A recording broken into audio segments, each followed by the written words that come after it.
So if you're somebody who is going to travel to Japan anytime soon or in future, you do not want to miss out on this video. In this video, I will talk about some of the essential things that you must keep in mind before you go to Japan. There are some travel tips and also some of the apps and restaurants which are going to help you throughout your stay in Japan. So stay tuned. So in today's video, as I said, I will be talking about some of the things that will help you travel to Japan. So this is a new information. This is an update for all of you who are going to travel to Japan now, maybe this year.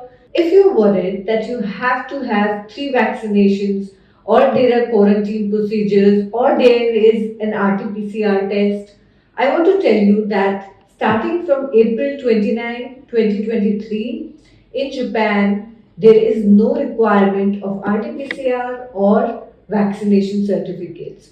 So the travel is open just like most of the countries. Now you can freely go to Japan without any vaccination certificate or any test certificate. So this is one update. So let's start with some of the websites that you will definitely need when you are in Japan. So first one is Visit Japan Web. So it's an online portal. When there was a quarantine, it was more important because you could record a lot more information about your vaccination certificate and your health on this portal. But currently, also on if you register yourself on Visit Japan Web, it is going to help you during immigration process and custom free shopping. So what you essentially have to do is you have to create a login and password on this website, and also you can put in information about your immigration, from which port you're going to enter and land, and all of that information. So it will just fasten up the process, and when you are in the long queue during the immigration, it is definitely going to help you. The website is Visit Japan Web. You can enter all the details on this website prior to your departure. Second on the list is Google Maps. Trust me, in Japan, you cannot move about without having Google Maps handy at all times. So you will need Google Maps to identify train stations, and if you are planning to use buses, of course, Google Map is very specific. In most of the times, I found that whenever I travel, about 90% times Google Maps is gives me perfect information when I'm in Japan. Although people in Japan, I must tell you, use another app, mostly Yahoo, to commute. But I tried to download Yahoo Commute on my mobile, on my iPhone, but then I was not able to due to security reasons. So I believe even you probably won't be able to download Yahoo, and which is why you will have to rely on Google Maps, which is also very accurate. Google Maps is another app which is something you are going to use very frequently. And also, I must tell you, in Japan, the distances are very long because Japanese walk a lot. Although there are train stations almost at every 500 meters or less than a kilometer, you will definitely find one or the other train station. But having said that, even then you will need to walk a lot. So it definitely helps to have Google Maps on your phone at all times. Another great suggestion from my side would be to have something called Suica card. So this Suica card is essentially a card like any other debit or credit card. It looks like that. It's a prepaid card which is rechargeable, and you can use this card. You can charge it. Let's say you start with 5,000 yen, and you can use it in trains. You can use it in buses. You can use it in convenience stores. The great thing about this card is that you don't have to look for money every time. You can have Suica card, in your wallet, and you can keep swiping it everywhere you go. In Japan, there is a lot of change, as in there are many coins in their currency. There is 1 yen, 5 and 10 yen, 100 yen, 500 yen, and 50 yen. So all those currencies, it's very difficult to manage coins every time you step out. So this is something that comes in very handy during commute. You don't have to look for smaller change every time. and it is a very convenient method of going about in Japan. There are some areas where Suica is accepted, and there are some areas in Japan where other cards which are equivalent to Suica card you can buy anywhere at any of the convenience stores or at train stations also you can buy it.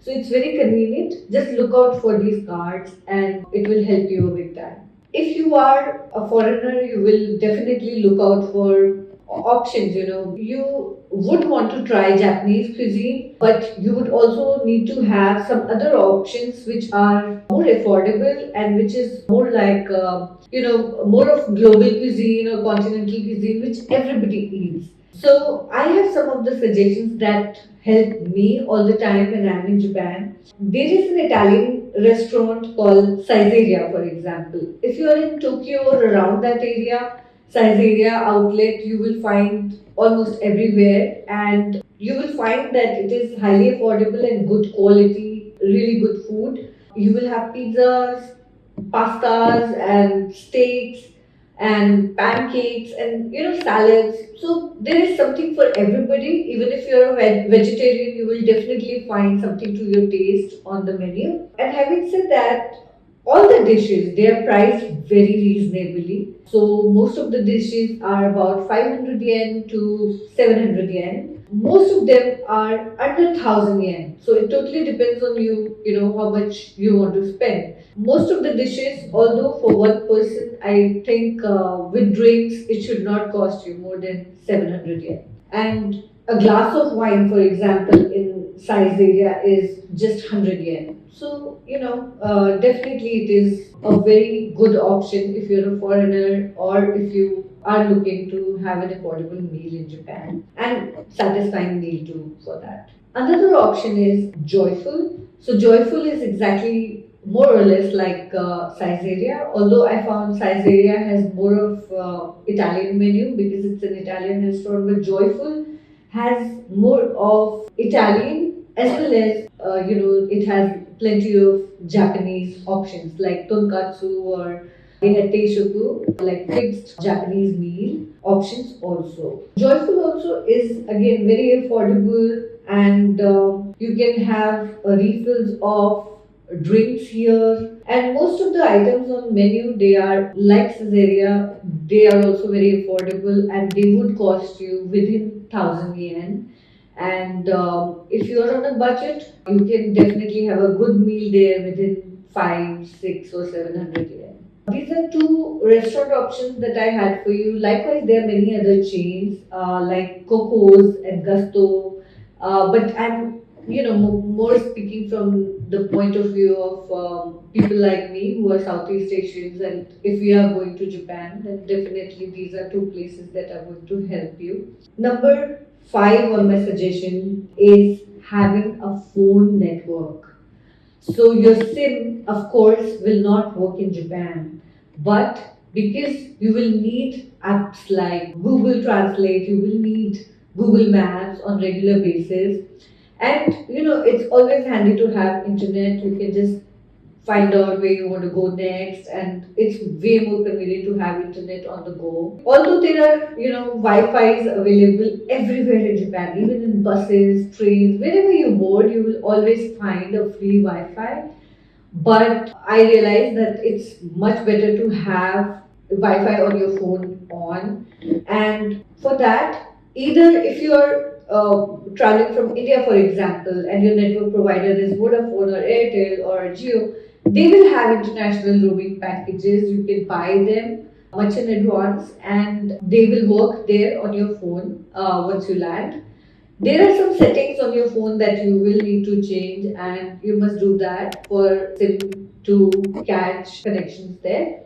If in case you don't want to do that, there is another option, and which is more affordable. You can land on the airport, and on the airport there are SIM providers. There are prepaid SIM cards that are available, and they are mostly sold at a vending machine on the airport. So you have to just buy those after you land. That is another option that we have.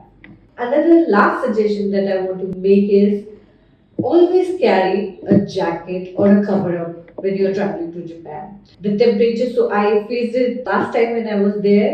I went in spring last month, and the temperature changes so many times during the day. So the days can be really hot, and you think that this is how it will continue, but the evening suddenly they become very windy, very chilly, and you don't want to be taken off guard there. So I suggest that in Japan, even if you're traveling in summers, you might think that it won't get cold. Yeah, it won't probably get cold at night, but it can definitely get windy, or it can rain. So always have a cover up handy with you. So these are some of the suggestions, and there are more about how to travel in a more affordable way in Japan. I will be coming up with those suggestions soon in another video. So if you like this video and if you like this kind of content about Japan, please subscribe to this channel. Thank you.